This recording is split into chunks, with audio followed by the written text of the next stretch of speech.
A very good evening to you from wherever you're watching us from. This is the Prime Time News Bulletin coming to you live from our studios in Nairobi. We have quite a lot lined up for you tonight, but first let's take a look at stories hitting the headlines tonight.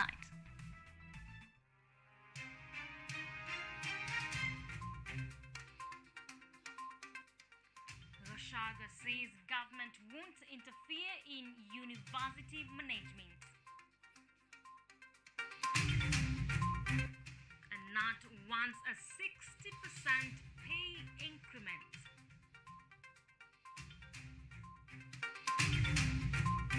Senators to be recalled to determine Governor Mwangaza's fate.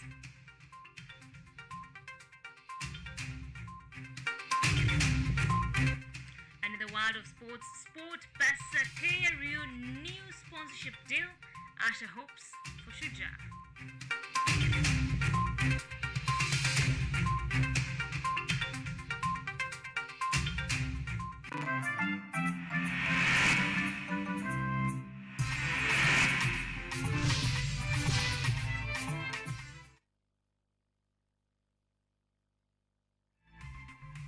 Our sign language interpreter tonight is Ruth Chepkoech. I am IMBINDA Masi. Welcome to the broadcast. Deputy President Rigathi Gachagua has said the Kenya Kwanza government will restore stable leadership at Kenyatta University following the tiff between University Council and the previous regime headed by Uhuru Kenyatta. Gachagua, who was speaking during the 52nd graduation ceremony at the university. The ousting of Professor Paul Wainaina 5 months ago came as a result of push and pull in the legal corridors with regards to the subdivision of university land. However, early last month, Kenyatta University fraternity had every reason to smile as suspended Professor Paul Wainaina was reinstated. Today, during the 52nd graduation ceremony at Kenyatta University, Deputy President Rigathi Gachagua used the opportunity to speak about the suspension and harassment of Kenyatta University VC Paul Wainaina, terming the harassment of Wainaina as unlawful and impunity. The second in command said the due process was supposed to be followed. The laws of impunity, state capture, conflict of interest, and land grabbers intimidated the council and the vice chancellor to allow the grabbing of Kenyatta University land.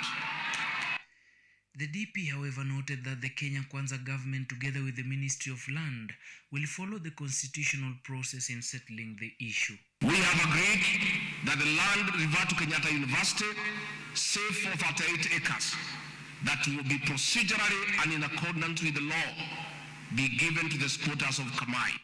In his graduation address, Kenyatta University Vice Chancellor Professor Paul Wainaina attributed to his reinstatement as divine interventions of the current government, which he echoed is anchored on the truth. As a community, we are also grateful to the new government for restoring leadership of our university. The Deputy President has committed that the government will work hand in hand with the institution administration to ensure they successfully deliver to the maximum expectations of the institution. Israel Omwai, KUTV.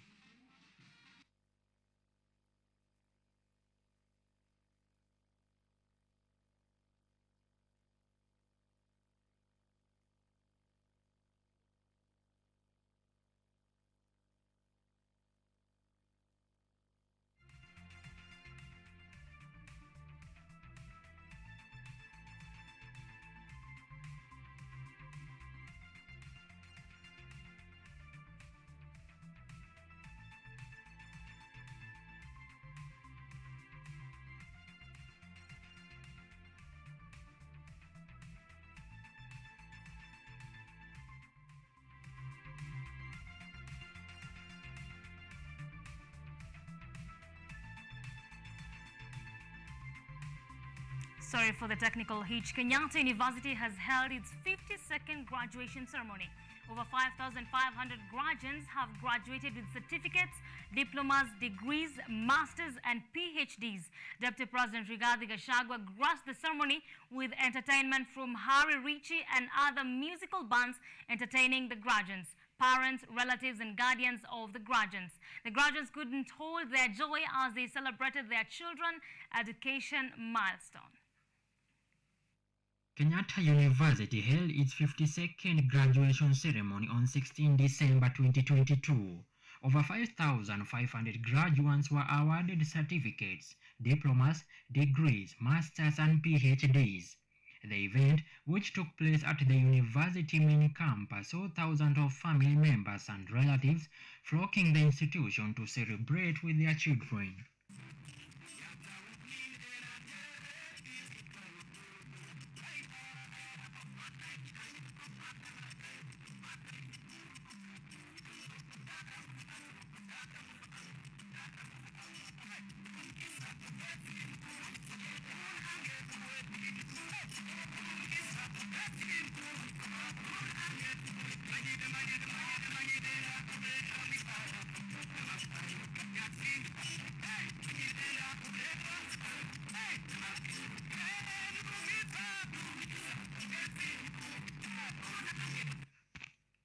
Graduates did not hide their joy on this special day as they credited their achievement and success as a tough and challenging journey with a lot of shortcomings.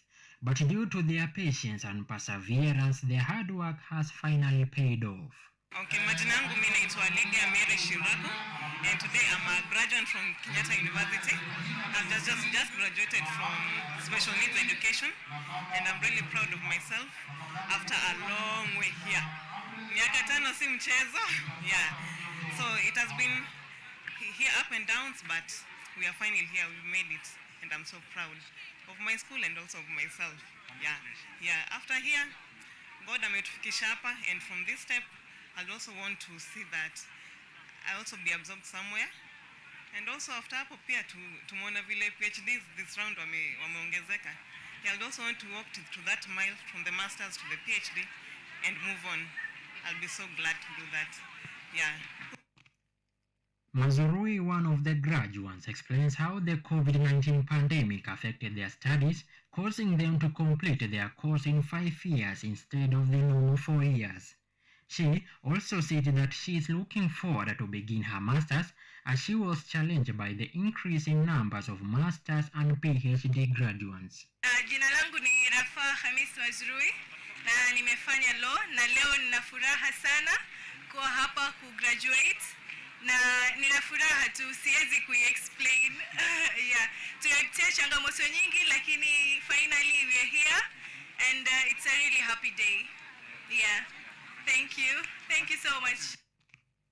Parents were not left behind as they narrated the challenges they faced in educating their children at the university level. Lack of finance came out as the major challenge. They turned the graduation ceremony as a milestone to them and their children at large. Very happy. It's been a long journey and I hope and wish that they will get jobs soon. Thank you. My name is Frecia. I'm auntie to Jason and I'm excited, extremely excited by his achievement. Yes. My prayer is just like the mother have said, that all these 5,000 graduates, at least we get some placement in the government or somewhere, get at least jobs. Yeah. Naitwa Susan Mwalimu. Huyu amefanya graduation leo, ni somo yangu. Ni mtoto wa mwanangu wa 3. Sasa tumemsomesha kwa shida na tumefaulu, tukishukuru Mungu anajua kutenda mema.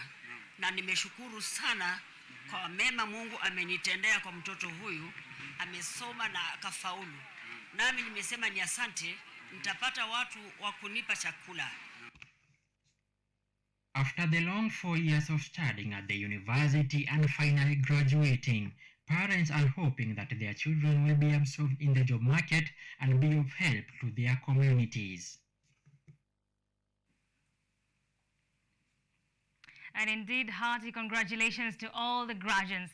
Now, with just 5 days to the end of the Kenya Certificate of Secondary Education exams, the Kenya National Union of Teachers (NAT) may set a clash with the government with a raft of demands as the year comes to an end.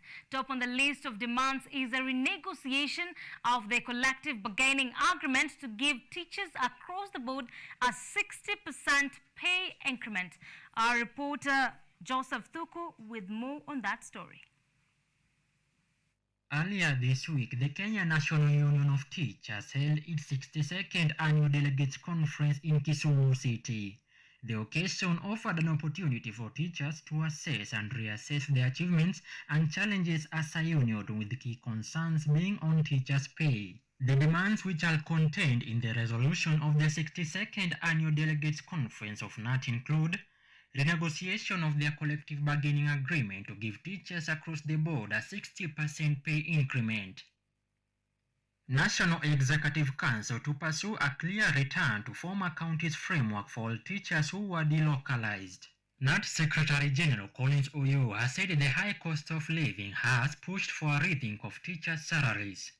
The union and the Teacher Service Commission are set to hold talks in January to reevaluate the 2021-2025 collective bargaining agreement. If their demands are met, the increment will see the high-speed teacher at grade D5 take home 252,249 Kenya shillings, up from 157,656 Kenya shillings, while the lowest paid would earn 43,192 Kenya shillings, up from 27,196 Kenya shillings.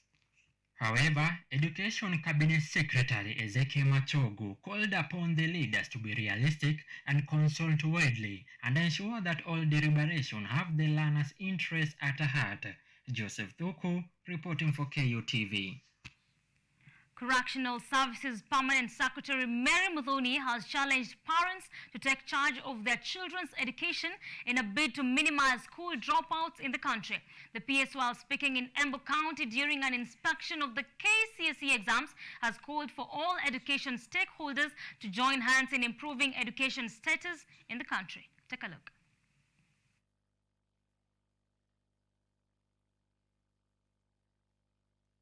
Speaking after inspecting KCSE exams in Moi High School in Embu East Sub-County, Correctional Service Permanent Secretary Mary Muthoni said that the government has put more focus on education standards, adding that her department has embarked on enhancing literacy education in all prisons. The literacy level is going to be converted to the workforce of this nation, and that is where we are going as a nation. Muthoni encouraged inmates to ensure that they enroll in the national exams, with 99 inmates sitting for this year's ongoing KCSE exams and over 700 candidates having sat for the KCPE exams.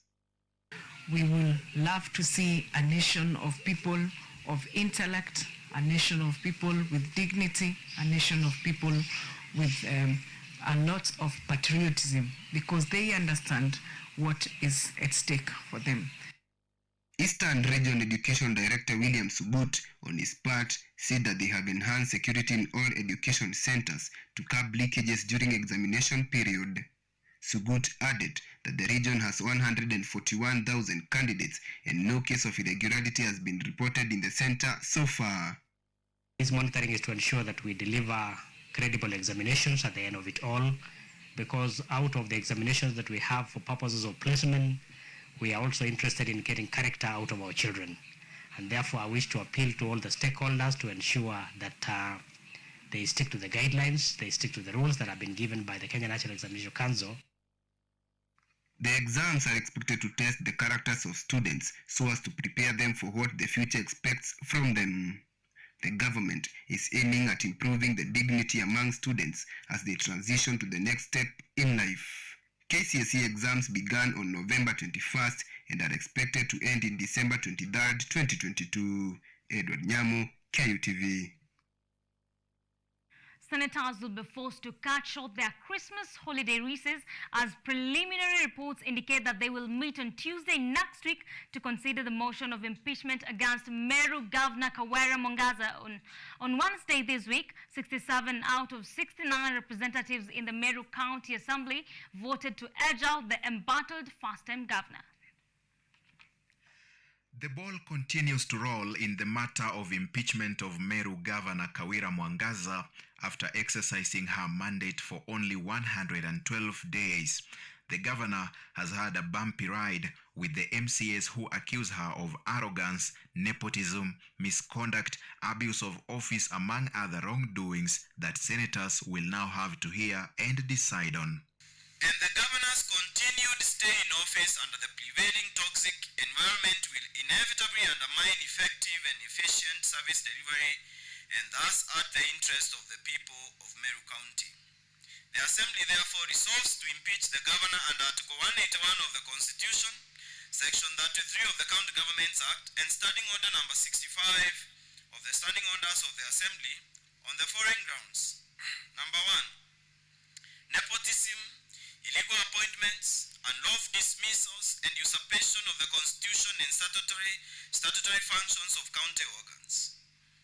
Appointment of husband to county offices. Early reports show that senators are expected in the capital to hear presentations from Meru MCAs and defense from Governor Mwangaza. Section 33 of the County Governments Act lays down the procedure for removal of a governor from office. It states that after 2/3 of MCAs approve impeachment, the Speaker must transmit the decision to the Senate Speaker, in this case, Amason Kingi, within 2 days, even as the governor stays in office pending Senate's decision. Speaker Kingi is then expected within 7 days to convene a sitting to decide whether the matter will be heard by a committee of the whole House or an 11-member committee to handle the matter and report within 10 days.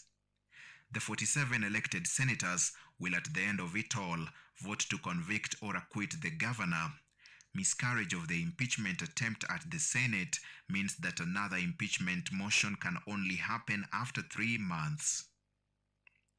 Whereas the Senate has handled a few impeachments before, including that of current chairperson of the Council of Governors Anne Waiguru, only that of former Nairobi Governor Mike Sonko went through, upon which his deputy Anne Kananu took over.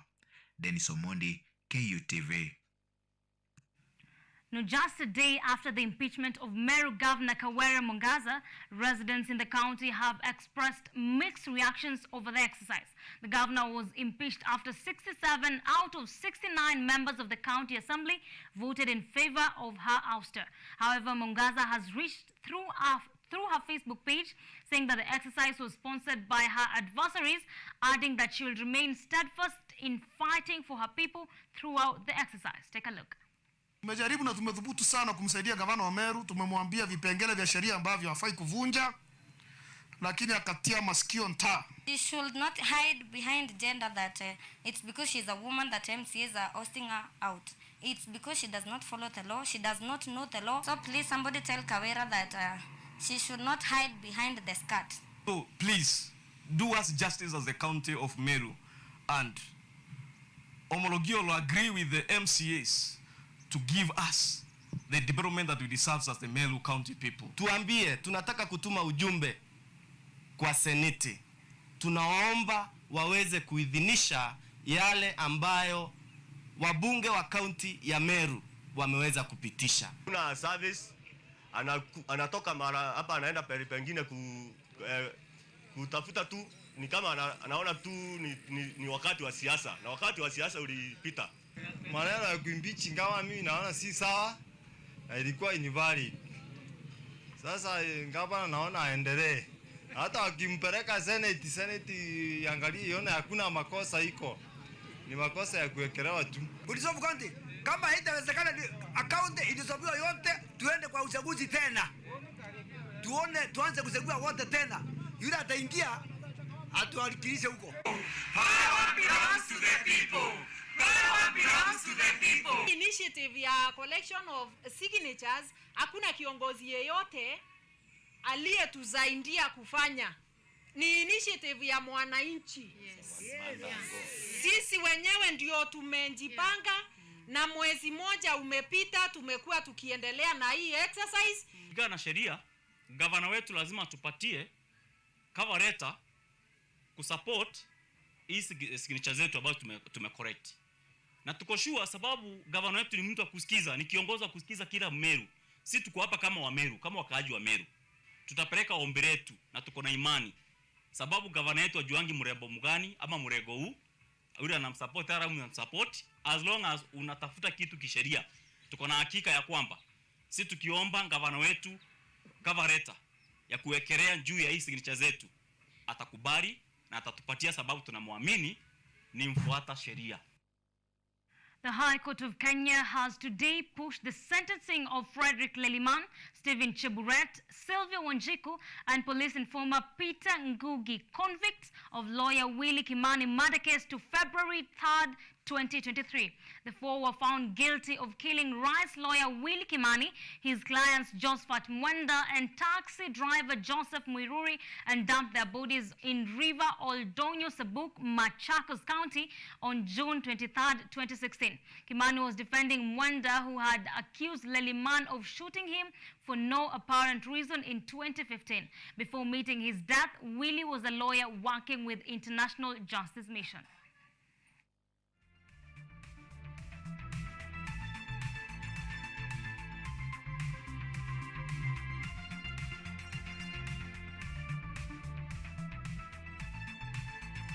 Now we're taking a short break right here. The KU TV Primetime News will be back with more updates.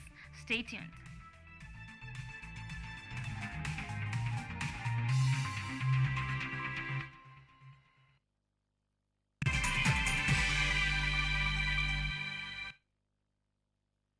Our children are home, schools are closed, and I'm sure that in this festive season that we are getting into, you will need a quick fix, a quick meal, one that is easy to make, one that is delicious, and definitely fancy for the kids. So today we are going to learn how to make a couple of meals when we are using rice. We're going to make 3 types of meals using rice.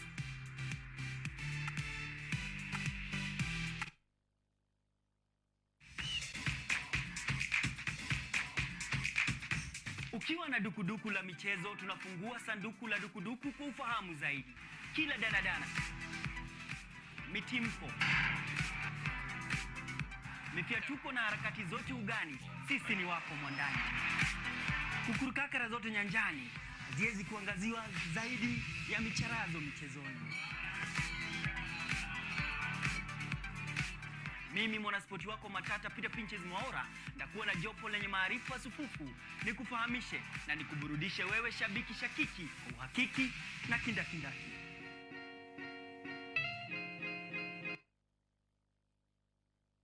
Farming Wonder, we are the innovators of the Wonder Multi-Story Garden.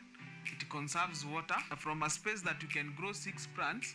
At 16 plants, you are able to do 120 plants from the same space. You can also incorporate other technologies, like with this multi-story garden, you can see we have added drip irrigation. Katika shamba letu tunatumikia kama smart farming. We partnered with Farming Wonder to automate this multi-story garden. You can automatically irrigate your plants wherever you are at any time. Vera Beauty and Fashion College is focused on being the leading technical and vocational training institute in the region. Our team possesses in-depth knowledge and extensive experience in the industry, offering thorough training in cosmetology, hairdressing, interior design, creative arts, training of trainers, nail technology, and fashion design. With branches in Nairobi, Thika, Meru, Eldoret, and now in Mombasa, our courses ensure that learners are completely equipped with knowledge, competency, and employability skills. Enroll today to be a part of a center of excellence.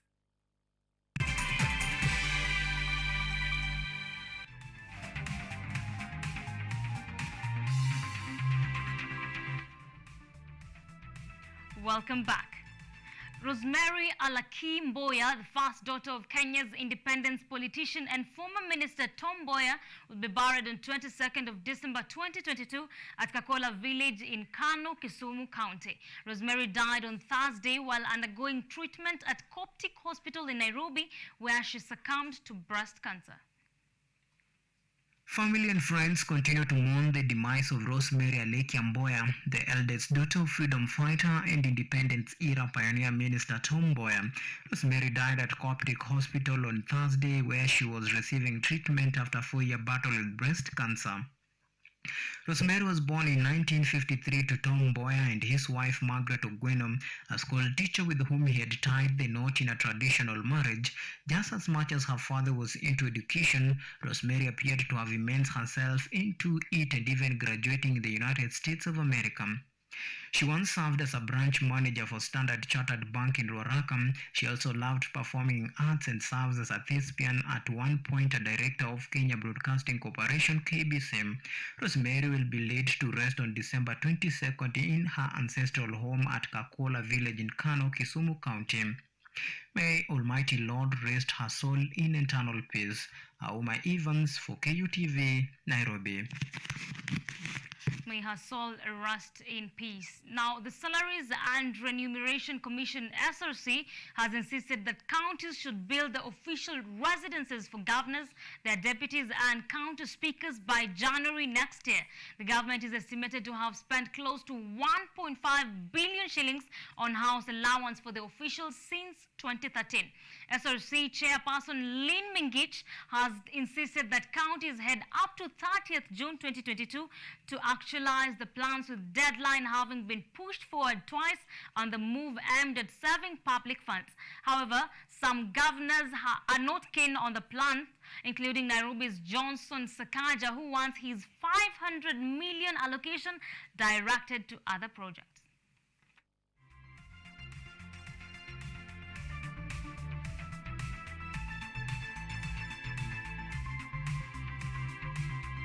Coffee farmers in Embu County have expressed fears of losing their assets to auctioning over unpaid loans amounting to 140 million shillings obtained from Commodities Fund. The government agency a week ago, through a public notice, declared intention to liquidate several properties held as collateral for loans advanced to various clientele in a fortnight through either auction or private treaty. Embu County Coffee Mill and Gakundu Cooperative Society are on the edge of facing an auction after failing to repay a loan. The county mill, which is made up of 24 societies, obtained a 90 million Kenya shillings loan from the agency 8 years ago for the construction of a joint milling plant that has since stalled, while Gakundu secured a loan of 50 million Kenya shillings the same period to modernize its factories. The loans have since piled up exponentially for non-service. Ile kitu tunaweza kujivunia naye kwa Embu ni hiyo mila ambayo inatuzikanisha sisi wote wakulima wa kahawa. Ni mila ambayo inaweza kutusaidia badala ya kubeba kahawa kupeleka mpaka Thika ama kupeleka mpaka Nairobi. Hata hiyo maganda ya juu takataka iende katupwe huko, inapunguza gharama wakati tunatengenezea hapa. John Nyaga, a farmer, has said they were shocked by the move since the former governor Martin Wambora had pledged to assist in paying the loan after his administration took over the management of the mill to assist all farmers.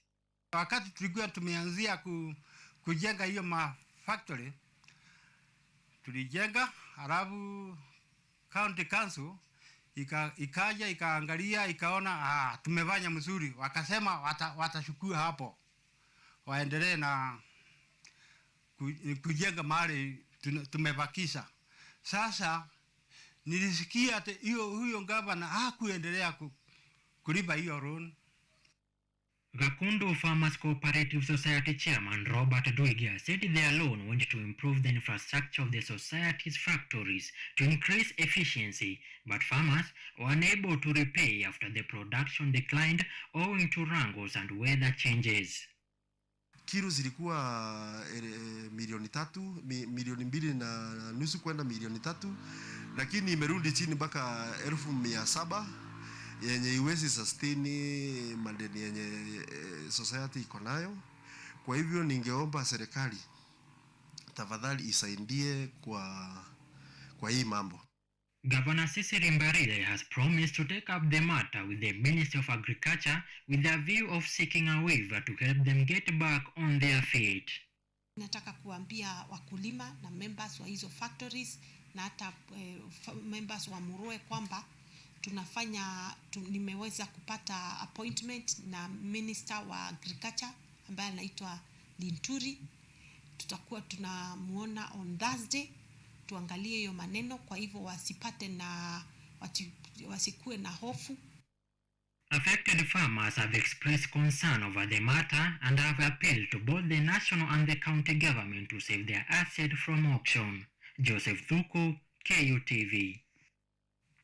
Securing equal access to economic resources, participation in political life, and decision-making for women and girls is paramount in improving the social and economic well-being of the society. With county governments being accused of ignoring issues raised by women during public participation forums, women in Siaya County are now challenging the Siaya County government to be in the forefront in championing the inclusion of their concern in the County Integrated Development Plan CIDP and other programs. Women in Siaya County have said that most issues they raised during the County Integrated Development Plan CIDP public participation sessions end up being ignored by the authorities.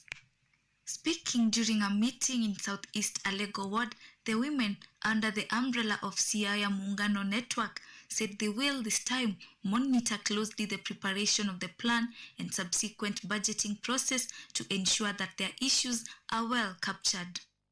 Led by Betty Morgan, the women have said that rural women will no longer take a back seat but will instead be in the forefront in championing for their rights. Na pia tunajua kwamba serikali huwa inafanya vitu inataka. Sana sana Siaya County. Mara nyingi tunakuwa na public participation, tunatoa maoni yetu kama kina mama, lakini hao wakifika huko juu hawafanyi vitu wa mama wanataka.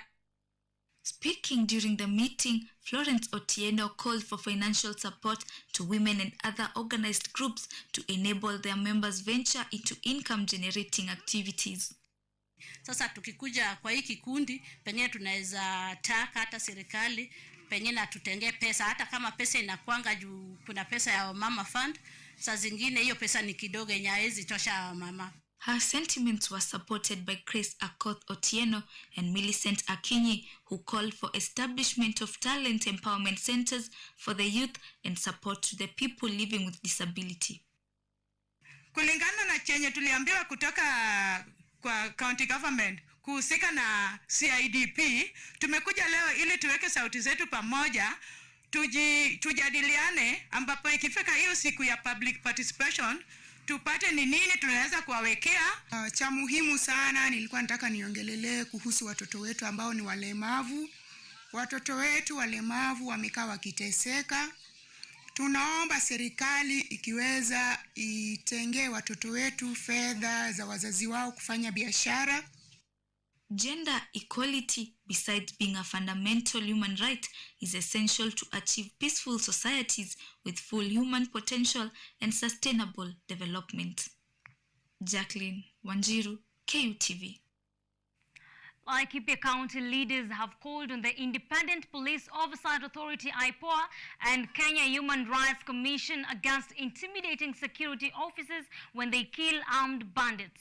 Speaking in Laikipia North during the burial ceremony of Ilimutiok location, Senior Chief Jacob Biangara, who was killed by bandits on December 4th this year, Area Member of Parliament Sarah Correra decried that residents and chiefs were being terrorized by criminals, hence IPOA should allow police officers to do their work without being questioned.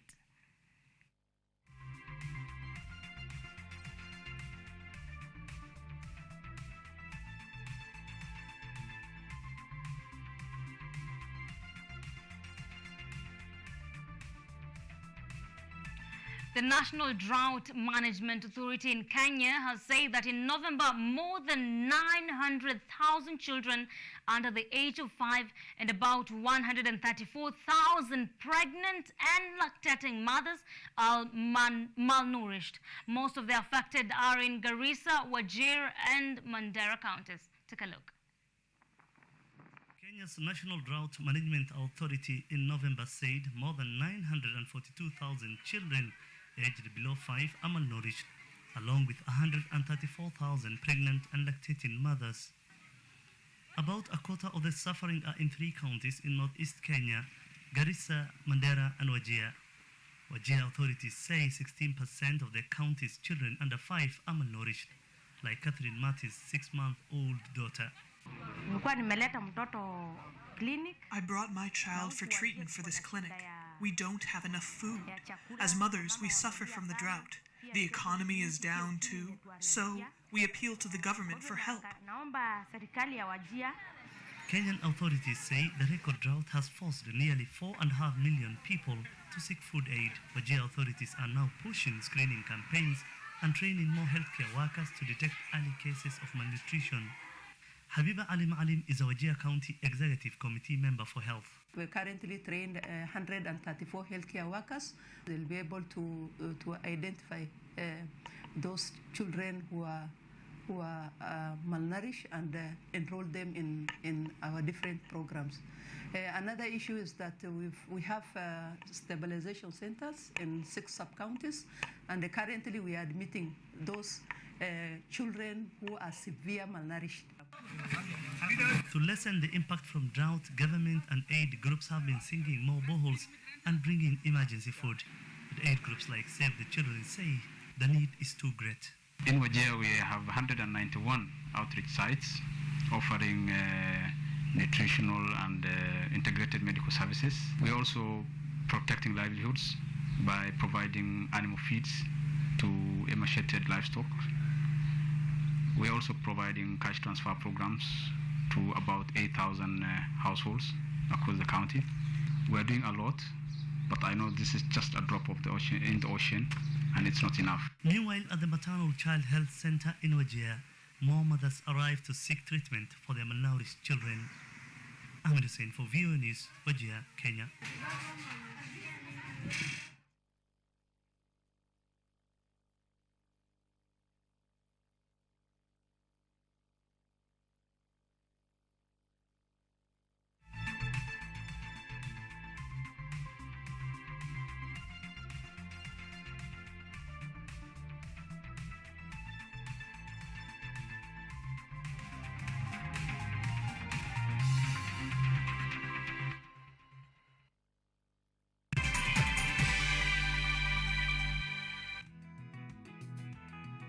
Sasa ni bora zaidi, mwanzo mpya, mambo mapya. Msimu mwingine wa Boresha Kilimo unakuletea teknolojia ibuka, kilimo mseto, uongezaji thamani. Teknolojia dijitali ya mauzo inawezesha ufikiaji wa masoko. Soko moko yako, mahangaiko yako ya kufikia masoko yamefika kikomo, manake tunao Mkulima Yangu. What Mkulima Yangu does is it connects farmers with the market. Hii ni Boresha Kilimo kwa ushirikiano na Mkulima Yangu. Atafutaye hachoki na kichoka kesha pata. Kwa makala maalum ya kilimo, ungana nasi kila Jumamosi saa 6:30 kwenye kipindi ukipendacho Boresha Kilimo. Alfajiri ya kupendeza ni siku njema, siku yenye baraka. Jua limekwisha chomoza, amsha wote waliolala. Tazamani vyema na vizuri, ndugu wakiishi pamoja kwa amani. Nasikia sauti nzuri kama ya malaika, ni sauti toka mbinguni, sauti ya Mungu. Tufurahi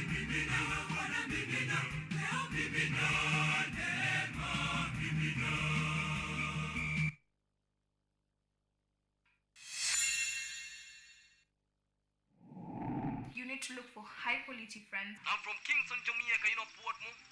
That's my village. Kanga tu chini hapo ukinyethia ukikatia mademo akipita. Sina pesa saa hii, nimekuja kukopesa choo.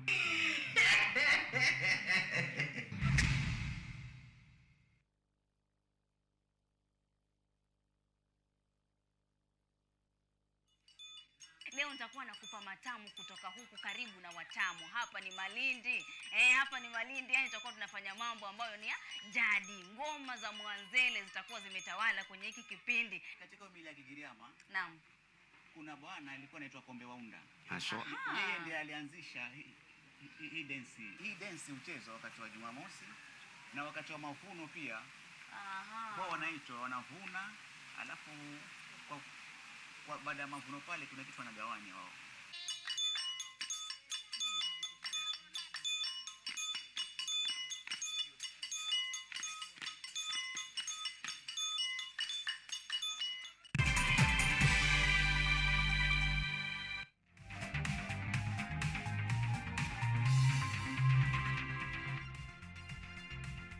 Thank you for staying with us. Record drought in the Horn of Africa has tens of millions of people facing malnutrition and hunger across Ethiopia, Somalia and Kenya. Russia's invasion of Ukraine has driven up food prices, leaving aid groups struggling to help affected communities as they head toward a failed rainy season for a fourth straight year. Even from a distance, the signs of distress are visible. Moving closer, the desperate situation becomes more vivid. On a World Vision organized trip for journalists, VOA witnessed the devastating impact of the ongoing drought in Kenya's northern frontier. With livelihoods diminished, families here have been left to survive on inedible berries known as edung in Turkana. The drought came and killed all our livestock that we used to depend on. Now we have been left with nothing. All we can eat are these wild berries. Local Kimat must cook the berries for 3 days to make them edible and reduce their harm to the body. Residents say it gives the children diarrhea, but it helps them survive. The mother provides for her 5 young children because her husband is sick and unable to help. Epakan Ekiru, a 19-year-old mother of 2, lives a few steps away. Her husband left 2 years ago with the herd to look for pasture and water. She's afraid the wild berries will run out. For now, we're eating these wild berries. If they run out, we'll die. There will be nothing else to eat. Kenya declared drought a national disaster in September 2021, with nearly 3.5 million people at risk of acute hunger and in need of humanitarian assistance. That includes more than half of the population in Marsabit County, according to government figures. Children and women are the most affected. Officials say sometimes the government's food relief and cash transfers to the most vulnerable are not enough. I've had cases where people come to the offices, they stay put, even if there is no relief food from the government. You have to go back into your pocket and give them something so that they go back home and buy something to eat. The soaring food prices resulting from Russia's invasion of Ukraine have affected humanitarian aid operations, making the situation even worse. In the community we visited, ideally they should be getting 100% of their rations. But by now, because there are pipeline breaks of commodities, because of the shortages created, we could only give them, 55% of their food. For residents of Purapul village, the nearest health center is over 60 kilometers away. Twice a month, the aid group World Vision helps severely malnourished children and pregnant women. Officials say many can no longer afford to make the trip themselves as the drought has claimed their livestock, their only source of income. Drought is not new to this region, but experts say as climate change accelerates the intensity and frequency of drought, and events like Russia's war in Ukraine worsen the problem, many worry the hunger crisis in East Africa will be forgotten. Juma Majanga for VOA News, Loyangalani, Marsabit, Kenya.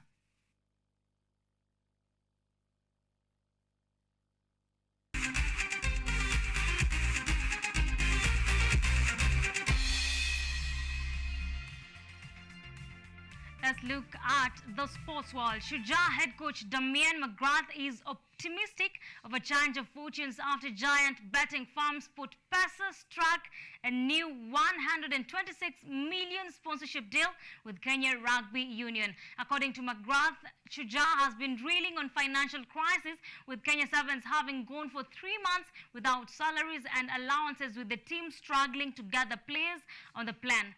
Hence the poor performance in the ongoing rugby series. The team is expected to return to training on Monday and then break for Christmas holiday before resuming on December 27th ahead of Hamilton leg set for 21st and 22nd of January 2023 in New Zealand.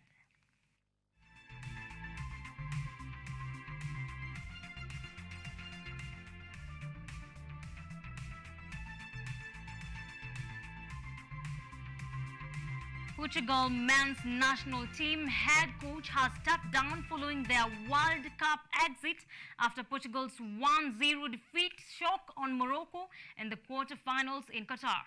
Santos, who was appointed to the role in 2014, led the nation to their first ever major international successes, winning the European Championship in 2016 and the inaugural Nations League 3 years later. He also secured the most victories by a coach in charge of Portugal. The Portuguese Football Association Board will now start the process of choosing the next national coach.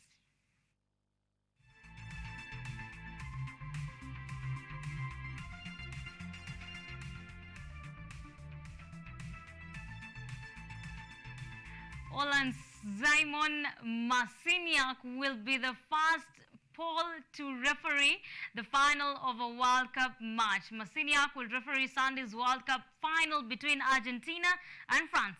This is according to a report by Polish Football Association.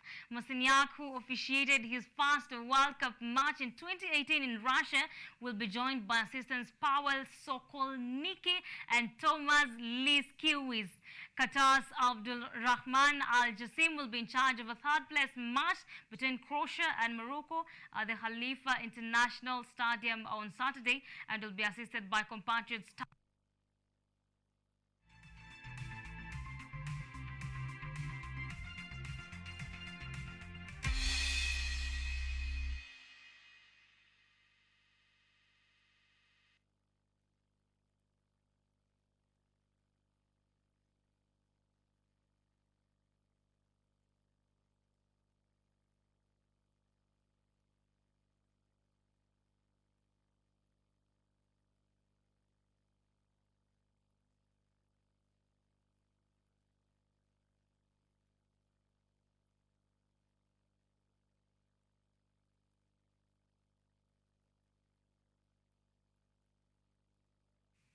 And that story brings us to a wrap right here at KUTV Primetime News. Many thanks for joining us tonight, and special thanks to everyone that has made this bulletin a success. Remember, you can get this bulletin on YouTube at KUTV Kenya or on our website at www.kutv.co.ke. Our sign language interpreter tonight has been Ruth Chepkoech. I am IMBINDA. Do have yourself a lovely night.